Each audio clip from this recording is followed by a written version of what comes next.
Question చూసుకున్నట్లయితే the average of 5 consecutive numbers is n అనమాట. If the next 2 numbers are also included then the average of total 7 numbers is అన్నాడు అనమాట. So ఇక్కడ 5 consecutive నెంబర్స్కి average n అన్నాడు అనమాట.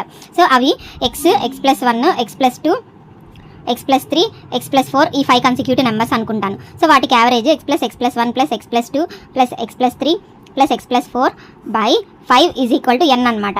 So 5x + 10 by 5 is equal to n. So 5 కామన్గా తీసేస్తే x+2 by 5 is equal to n. 5 cancel అయిపోతే n is equal to x+2 అనే వాల్యూ వచ్చిందనమాట. అంటే ఇదేంటి ఈ n ఈ x+2 అనేది ఏంటి 5 కన్సిక్యూటివ్ నెంబర్స్కి యావరేజ్ అనమాట.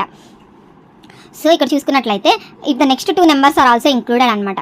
సో ఇక్కడ 5 నెంబర్స్ x+4 వరకు వచ్చింది. అదే ఇంకో నెక్స్ట్ 2 నెంబర్స్ ఏమవుతాయి x+5 x+6 ఇవి కూడా ఇంక్లూడ్ చేస్తే యావరేజ్ ఏమవుతుంది అని అన్నాడు అనమాట. సో 7 నెంబర్స్కి యావరేజ్ అనమాట. x+1 x+2 x+3 x+4 x+5 x+6 divided by 7 మనం కనుక్కోవాలి ఇప్పుడు. సో 7x ప్లస్ ఈ టోటల్ వాల్యూ అంతా కలిపి 21 అవుతుంది బై 7. 7 కామన్గా తీస్తే x+3 బై 7 7 క్యాన్సిల్ అయిపోతే x+3 అనమాట. సో ఆల్రెడీ x+2 అనేది మనకి n అనేది తెలుసు కాబట్టి n+1 అవుతుంది.